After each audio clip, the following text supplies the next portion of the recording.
With its long flight deck and the ability for aircraft to take off and land, it would be easy to think that vessels such as the USS America, LHA-6, are aircraft carriers. However, looks can be deceiving and there is far more than meets the eye to these warships. USS America is an amphibious assault ship, a concept that dates back to the Second World War, when escort carriers wouldn't escort just the larger carriers but rather the landing ships and troop carriers.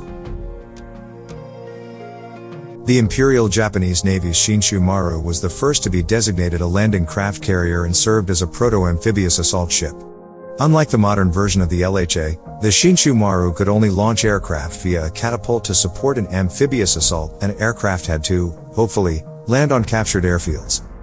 During the Cold War, the British Royal Navy was the first to transform a small carrier, the HMS Ocean, R-68, into an assault ship.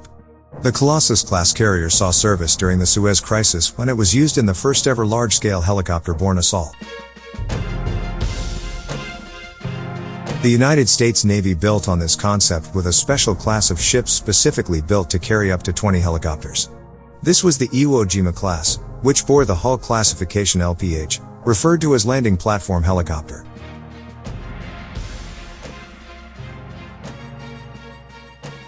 These vessels could transport more than 1,700 fully equipped Marine assault troops into combat areas and land them by helicopter at designated inland positions. The subsequent Tawara-class landing helicopter assault, which is why even today amphibious assault ships are designated LHA and not OS. 5 of the planned 9 Tawara-class LHA were built from 1971 and 1980 before it was succeeded by the Wasp class, which first entered service in the late 1980s. These LHAs have provided the Marine Corps with a means of ship-to-shore movement by helicopter in addition to movement by landing craft.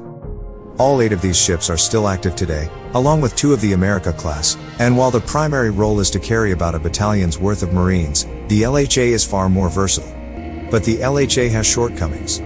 All U.S. Navy Airborne Early Warning (AEW) aircraft are catapult-launched, which the LHA can't perform, and it can't project air power ashore utilizing organic electronic warfare assets such as the Fa-18G.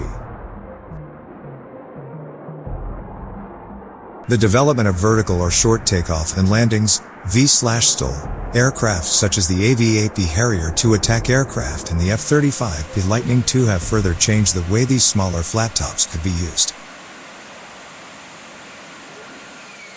The USS America operates with at least 5 Marine F-35B Lightning II fighters as well as MV-22BS tiltrotors and CH-53 helicopters as part of a typical main air combat element, but it can be reconfigured as needed, carrying 16 of the F-35BS instead, which would provide an air group on board that is essentially on par with almost any actual aircraft carrier in the world, apart from the U.S. Navy's Nimitz class and Ford class or the French Navy's Charles de Gaulle. However, while these warships are similar doesn't mean the same. There are jobs that only a carrier can do, and there are jobs that the LHA can do. That is why both will likely remain floating runways for the foreseeable future and likely beyond.